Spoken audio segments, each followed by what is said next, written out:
শেখ হাসিনার উন্নয়ন কি? ওই যে একটা প্রবাদ আছে না, অন্ধের হস্তি দর্শন, অন্ধের হাতি দর্শন। এই হচ্ছে শেখ হাসিনার উন্নয়ন। আপনার হাসনাত আব্দুল্লাহ বরিশাল, তার মনোনীত প্রার্থীর বিরুদ্ধে যে থাকবে তার নাকি হাত পা ভেঙে দেওয়া হবে।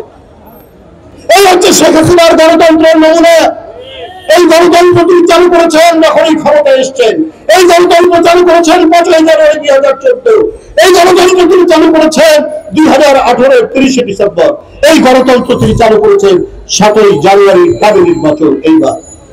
তো সুতরাং তার কথা, তার মত অনুযায়ী গণতন্ত্রের ব্যাখ্যা দিতে হবে।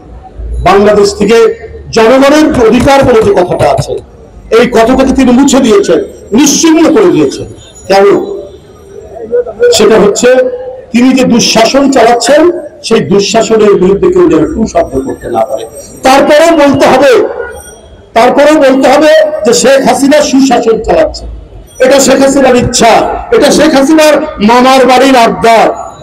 উন্নয়নের কথা বলেন, শেখ হাসিনার উন্নয়ন কি?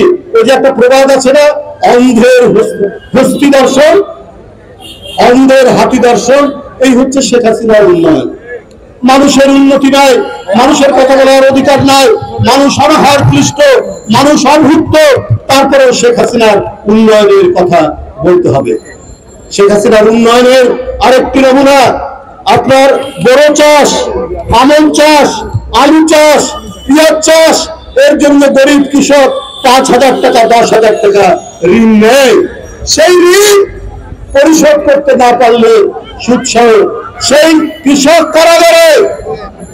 আর যে লোক 10,000 কোটি টাকা ঋণ নিয়েছেন, শিল্প ঋণ নিয়েছেন, তারা হচ্ছে ক্ষমতার ঘনিষ্ঠ। তারা কিন্তু প্রকাশ্য আলোতে ঘুরে বেড়াচ্ছে এবং সরকারের পাশে থাকেন তারা।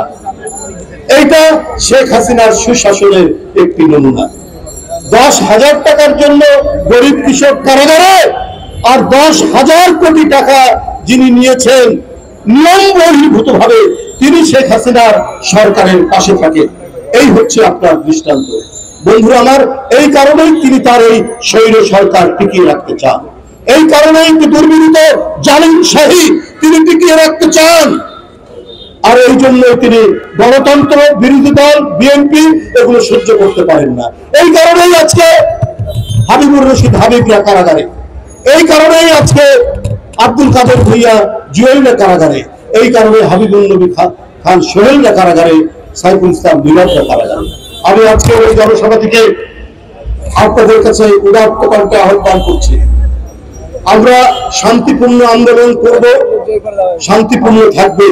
কিন্তু আমাদের গায়ে যদি লাঠির বাড়ি পড়তে থাকে, আর কতদিন শান্তিপূর্ণ আমরা করব? প্রতিবাদ এবং প্রতিরোধ এইবার একসাথে যুক্তভাবে চালাতে হবে। না হলে আরো অনেক হাবিবুর রশিদ হাবিবদেরকে জেলে যেতে হবে, প্রতিকার পাওয়া যাবে না। কারণ হাইকোর্ট আওয়ামী লীগ, পুলিশ আওয়ামী লীগ, প্রশাসন বিসিএসপি, ছাত্রলীগ, যুবলীগ, এইরকম একটি পরিবেশ। এই পরিবেশের মধ্যে মানুষ দম বন্ধ হয়ে যাচ্ছে, কোন ন্যায় বিচার নেই। মানুষের আদালতে যাবে, শেষ প্রতিকারের জন্য কোনো প্রতিকার নেই। তাই সুশাসন, আইনের শাসন, ন্যায় বিচার, এর জন্য একটি গণতান্ত্রিক আবহাওয়া তৈরি করতেই আমাদের সর্বশেষ লড়াইয়ের প্রস্তুতি নিয়ে কাজ করতে হবে। সকলকে ধন্যবাদ।